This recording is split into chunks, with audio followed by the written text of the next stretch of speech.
I think what we're hearing is a prime minister that is not reflecting British public opinion. 67% of the British public think Israel has committed war crimes. We stand with Israel. 56% support blocking all arms sales to Israel. We stand with Israel. And 84% Benjamin Netanyahu should be arrested if he comes to the UK. We stand with Israel. 84%. The British public is clearly on the right side of history, and it's a shame that our political leaders are not. A full-scale war has now broken out in the Middle East. Israel are attacking multiple countries at the same time, including Palestine, Iran and Lebanon, where IDF troops have invaded in the south. 1,000 people are reported as being killed and 1 million people have been displaced in just the last few weeks.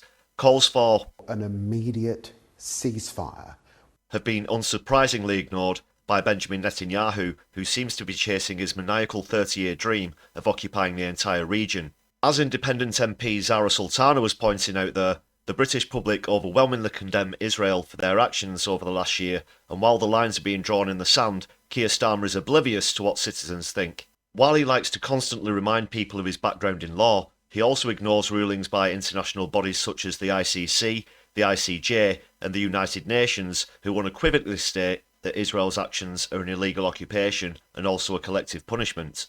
British fighter jets have already been sent to the region, and in this piss-boilingly awful declaration from the Prime Minister, it's plain to see that the only thing on his mind is regurgitating lobbyist propaganda as he shows the absolute double standards that he and his cabinet are prepared to sell themselves out for. The calls for an immediate ceasefire were only for show, and now Keith hasn't hesitated to put the UK on the wrong side of history by sending the armed forces to support an international war criminal less than 3 months after taking office.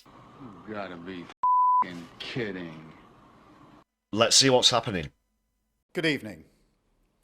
In the last few hours, the Iranian regime has launched over 200 ballistic missiles at civilian targets in Israel. That's not true. The targets were military bases because, unlike the IDF, Iran aren't trying to kill civilians.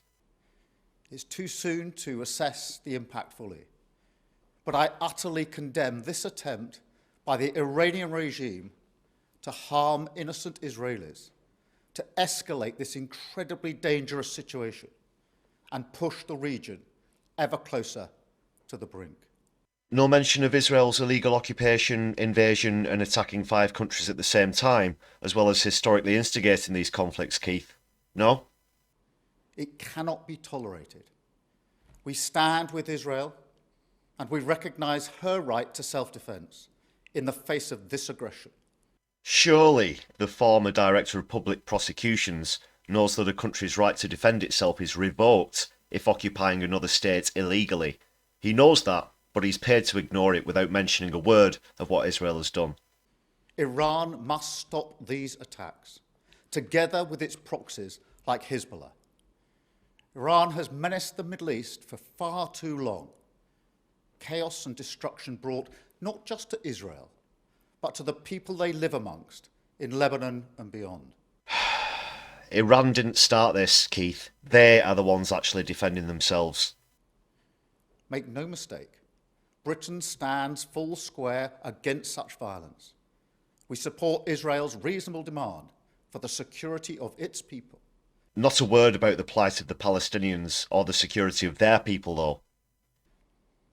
I've spoken today to Prime Minister Netanyahu, the King of Jordan, President Macron and Chancellor Scholz. In the last week, I've also spoken to other leaders, including Prime Minister McCarthy of Lebanon, President Abbas, the leader of the Palestinian Authority, to try to find the space for a political solution. You'll never find a political solution when a deluded, bloodthirsty warmonger keeps railroading ceasefire talks, the same person you now stand firmly behind, Keith. Also, sending weapons and air support to one side hardly reeks of neutral diplomacy, does it? To the conflicts in Lebanon and Gaza, because I am deeply concerned that the region is on the brink, and I'm deeply concerned about the risk of miscalculation. The situation in Lebanon is increasingly grave. I want to repeat my advice to British nationals who are still in Lebanon. You must leave now. Because his best friend Benjamin is going to indiscriminately carpet bomb the place to smithereens. You should register your presence with government officials on our website. We have a chartered flight and we're doing everything we can to get people out. But the situation is extremely volatile. So if you have the means to leave, the time is now. Do not wait. The same way Starmer can't wait to support the deaths of innocent civilians across an entire region. This stance is not only amoral, but goes against the vast weight of public opinion. We're more than aware by now that the Prime Minister and his cabinet are bought and paid for by private donors and pro-Israel lobbyists, to the extent that they may as well have written that statement themselves for all intents and purposes. It was nothing short of transparent propaganda, and I for one would like to state without reservation that Keir Starmer does not speak for me, and I'm disgusted that my country has chosen to side with the oppressor. If you feel the same way, then please let me know in the comments. Thanks so much for watching. Please hit the subscribe and thumbs up buttons to help us out on the algorithm. You can now join the channel with a membership for just 99p with some great perks for you to enjoy, including exclusive content and early viewings, plus lots more. And you get to join the list of awesome people who support the channel that you can see on your screen right now. Hit the join button or follow the links in the channel description. If you'd like to make a one-off contribution, then please hit super thanks on the video or follow the link to our Buy Me a Coffee page where you can help to show solidarity and support the channel for just the price of a tasty hot beverage. All contributions are greatly appreciated. Thanks again everyone. My left eye, be seeing you soon.